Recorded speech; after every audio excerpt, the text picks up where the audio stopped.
जय श्री कृष्णा दोस्तों। आज हम सुनेंगे सकट चौथ की व्रत कथा।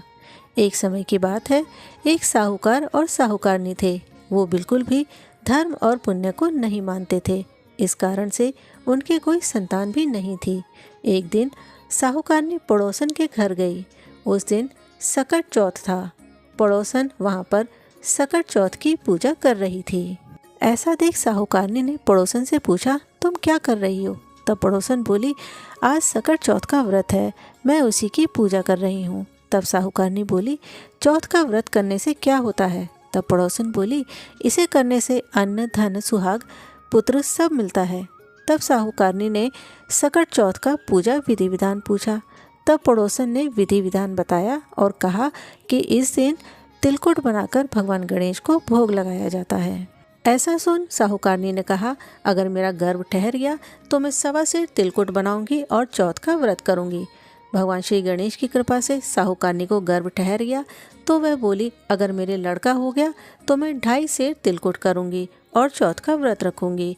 कुछ दिन के बाद साहूकारनी को बेटा हो गया तो वह बोली, हे गणेश भगवान, अगर मेरे बेटे का विवाह हो जाएगा तो मैं 5.25 सेर तिलकुट करूंगी। कुछ वर्षों के बाद उसके बेटे का विवाह तय हो गया। उसका बेटा विवाह करने के लिए चला गया, लेकिन उस साहूकारनी ने तिलकुट नहीं किया।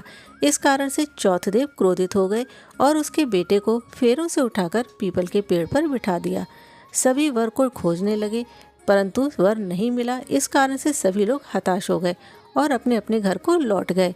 इधर जिस लड़की से साहूकारनी के लड़के का विवाह होना था, वो अपनी सहेलियों के साथ गणगौर पूजन के लिए जंगल में दूब लेने गई।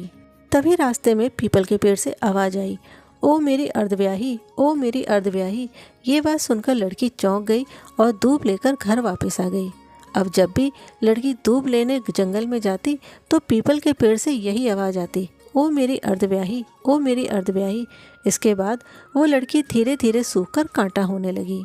एक दिन लड़की की माँ ने कहा, मैं तुम्हें अच्छा खिलाती हूँ, अच्छा पहनाती हूँ, फिर भी तुम सूखती क्यों जा रही हो? क्या बात है, मुझे बताओ। तब लड़की ने अपनी माँ से कहा, जब भी मैं दूब लेने जंगल में जाती हूँ तो पीपल के पेड़ से एक आदमी बोलता है, ओ मेरी अर्धव्याही। उसने मेहंदी लगा रखी है और सेहरा भी बांध रखा है। तब उसकी माँ ने पीपल के पेड़ के पास जाकर देखा तो वो दंग रह गई। ये तो उसका जमाई ही था जो उसकी बेटी को आवाज़ लगाता था। तब उसकी माँ ने जमाई से कहा, यहाँ क्यों बैठे हो? मेरी बेटी को तो अर्धव्याही कर ही दिया, और अब क्या लोगे? साहूकारनी का बेटा बोला, मेरी माँ ने चौथ का तिलकुट बोला था लेकिन नहीं किया, इसलिए चौथ भगवान ने नाराज़ होकर मुझे यहाँ बिठा दिया है।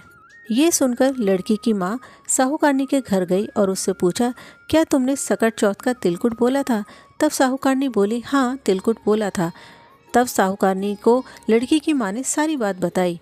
तब साहूकारनी भगवान गणेश जी के सामने फूट फूट कर रोने लगी और बोली, अगर मेरा बेटा घर वापस आ जाए तो मैं 2.5 मन का तिलकुट करूंगी। ऐसा सुनकर गणेश जी प्रसन्न हो गए और उसके बेटे को फेरों में लाकर बिठा दिया। बेटे का विवाह धूमधाम से हो गया। जब साहूकारनी के बेटा और बहू घर वापस आए तब साहूकारनी ने 2.5 मन का तिलकुट किया और बोली, हे गणेश भगवान, आपके आशीर्वाद से मेरा बेटा बहू घर वापस आए हैं। आज से मैं हमेशा तिलकुट का व्रत प्रारंभ करूंगी। इसके बाद सारे नगर वासियों ने तिलकुट के साथ सकट चौथ का व्रत करना प्रारंभ कर दिया। हे सकट चौथ भगवान, जिस तरह से साहूकारनी को बेटे और बहू से मिलवाया है, वैसे ही हम सब पर भी कृपा करना। इस कथा को कहने और सुनने वाले सभी भक्तों का मंगल करना।